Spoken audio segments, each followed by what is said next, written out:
In the winter of 1887, a physician named Dr. Francis Haverstock sat beside a dying man in a rented room above a Liverpool shipping yard. The man on the bed was 7 feet and 4 inches tall. His name was Edmund Carr. He had been billed across 3 continents as the Colossus of Yorkshire. He had shaken hands with lords. He had been measured, photographed, and studied by men who called themselves scientists. He had earned, by conservative estimates, the equivalent of $4 million in today's money. And he was dying in a room that cost him 8 shillings a week, with no savings, no property, no pension, and a body that had been legally signed over to a medical school before he had ever drawn his last breath. What Haverstock recorded that night, in a private journal that did not surface until 1961, is one of the most quietly devastating economic confessions in Victorian history. Because what Edmund Carr whispered before he died was not about sadness, and it was not about regret. It was about a system that is still running today. If you have never heard this story, that is not an accident. If this is the kind of buried history that makes you want to keep digging, subscribe before we go any further. Hit the notification bell. Because this channel exists specifically to find the rooms where the real conversations happened, the ones that never made it into textbooks. To understand what Edmund Carr whispered, you have to understand what the Victorian exhibition economy actually was. And not the version they taught you in school, where Barnum was a showman and freaks were curiosities and everyone went home happy. The real version, the economic architecture underneath the spectacle. By the 1840s, Britain had developed something with no clean name in the historical record. Historians have called it the Exhibition Industrial Complex. It worked like this. Travelling shows, permanent exhibitions, and what were euphemistically called museums of natural curiosity required living exhibits to generate revenue. Living exhibits drew crowds that static displays could not, and the single most reliable draw across every class of audience, from the penny admission East End crowds to the private soirees of the aristocracy, was the giant. A living human being of extraordinary size triggered something primal in the Victorian imagination that no mechanical wonder could replicate. The demand was consistent and enormous. The supply of people with pituitary gigantism, the condition that produces that scale of height, was by definition extremely limited. This created a specific and brutal economic dynamic that nobody in the official record wanted to examine too closely. Because when you follow the money, what you find is not a story about showmanship. What you find is a story about ownership. Edmund Carr was born in 1851 in a village outside Harrogate, the second son of a millwright. By the time he was 14, he stood 6 feet 2. By 16, he was 6 feet 8. His father, a practical man with limited options, contacted a touring exhibition company out of Manchester called Albright and Sons. The contract they offered was standard for the era. Edmund would travel with the exhibition, be presented to paying audiences, submit to measurements and photographs on demand, and in exchange receive room, board, and a weekly wage of 12 shillings. Out of this 12 shillings, 6 were deducted for his accommodation, 3 for his meals, and 2 for what the contract called exhibition maintenance fees, meaning the cost of his costuming and the printing of promotional materials that bore his image. His actual take-home pay every week was 1 shilling. 1 shilling for being the reason anyone came through the door. The admission price for a single adult to view Edmund Carr's exhibition was 4p. On a busy Saturday in Manchester, the exhibition drew upward of 300 paying visitors. Edmund saw none of it. The contract was legal. It had been reviewed by Albright's solicitor. Edmund's father had signed it on his behalf because Edmund was not yet of age to sign it himself. This was not unusual. This was the industry standard. What economic historians rarely discuss, because it requires sitting with a level of discomfort the discipline tends to avoid, is that the exhibition economy's treatment of giants was structurally identical to indentured labour. The contract would bind you to a company, often for years at a time, with exit clauses that required repayment of so-called advancement fees. loans for travel, equipment and promotional costs that the exhibitor had made on your behalf and which you now owed back before you could leave. Edmund signed 3 such contracts between the ages of 16 and 22. By the time he was 23 and legally capable of walking away, he owed Albright and Sons £62 in advancement fees, roughly 2 years of his actual take-home wage. He never left. Not because he legally couldn't at that point, but because the exhibition economy was the only economy in which a 7'4" man could survive.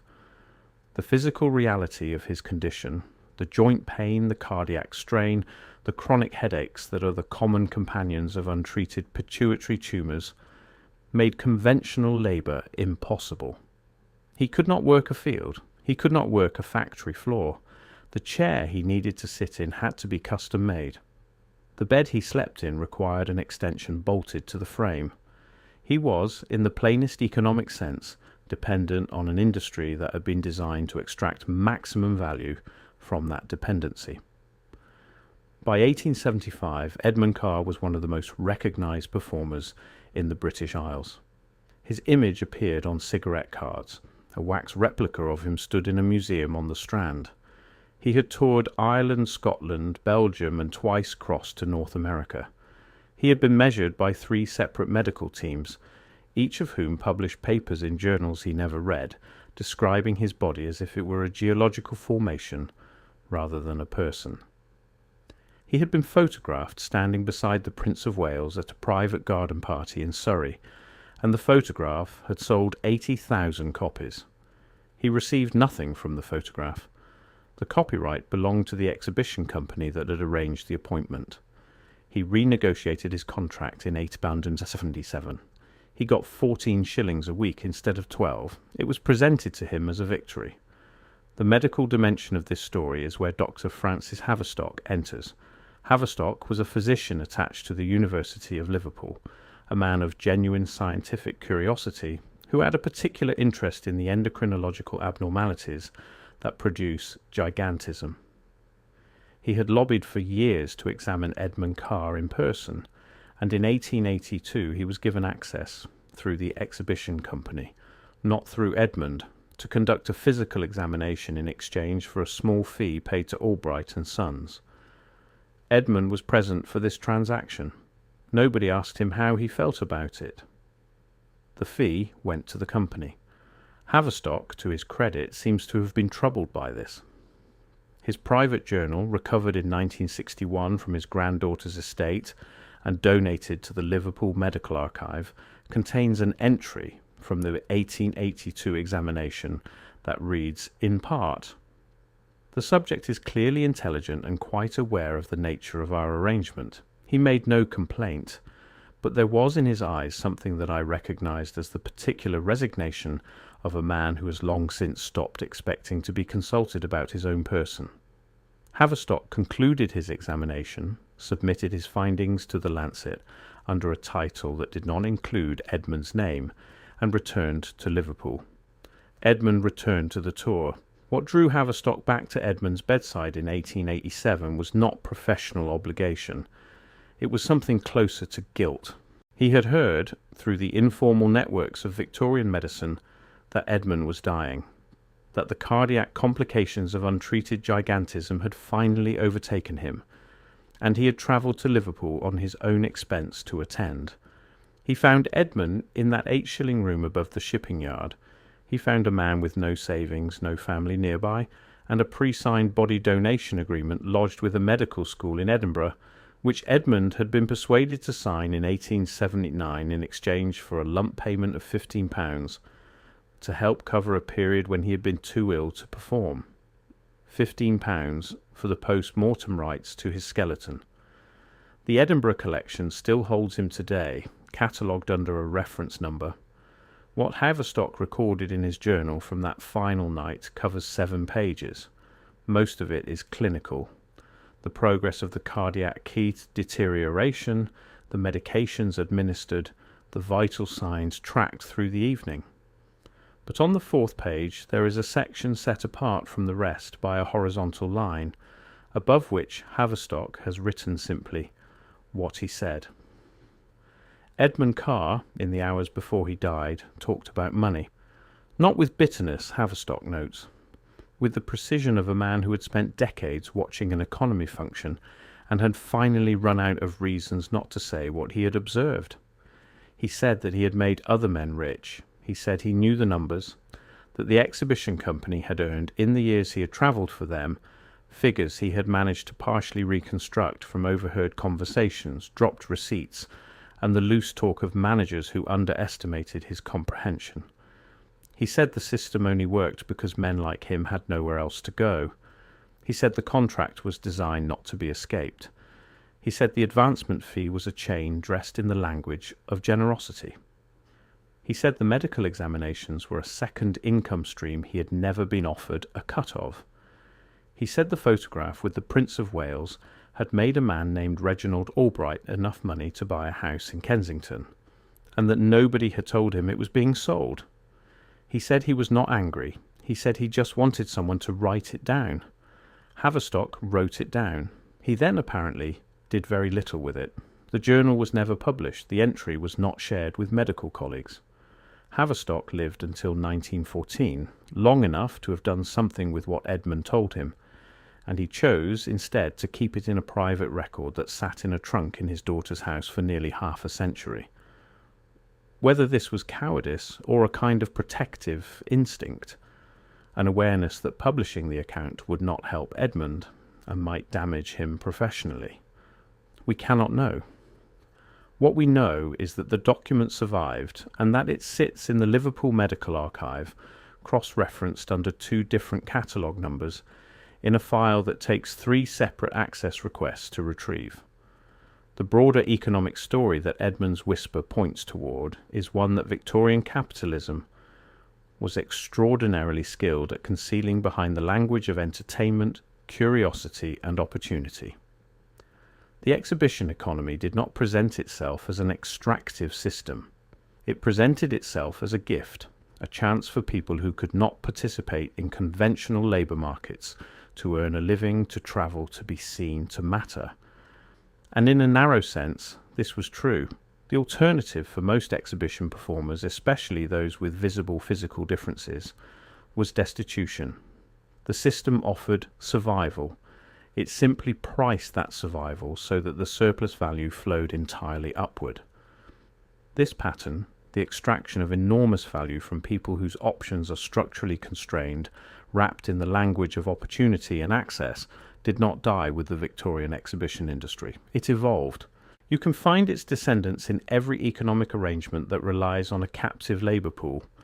The gig worker who cannot afford to stop working, the content creator whose audience is owned by the platform, the athlete whose likeness generates billions while they negotiate for a slightly larger fraction of it. The architecture is the same. The contracts are more sophisticated. The advancement fees have different names. Edmund Carr's name did not make it into the economic histories of the Victorian period. His skeleton made it into a catalogue. This distinction is the clearest possible illustration of what the system valued and what it discarded. It valued the body as a resource. It had no mechanism for valuing the person who inhabited it. What the giant whispered before dying was not a secret. It was an explanation. He was explaining to the one doctor who had shown up without being paid to be there what he had watched happen for 30 years from a height that let him see over most of the walls. He was explaining that the system worked exactly as it was designed to work, that the design was the problem, and that somebody should probably write it down. Somebody did. It just took 74 years for anyone to read it. The Liverpool Medical Archive is open to public researchers by appointment. The Haverstock journals are listed under the collection reference LMA Med and 1914H. Edmund Carr's remains are held by the University of Edinburgh Anatomical Collection under a reference that the university has declined to make public, citing ethical guidelines around the display and cataloguing of historical anatomical specimens, guidelines that were adopted in 2019, 132 years after Edmund signed the agreement that put him there. History is always written by the people who controlled the paperwork. What gets harder to bury eventually is the record of what the paperwork cost. If this is the kind of story you want more of, the version underneath the official version, the economy inside the spectacle. Share this video with one person who would actually want to know. That is how channels like this survive. That is how the buried record gets wider. And if you have made it this far, the next video on screen right now was made for exactly the kind of person who just watched this one.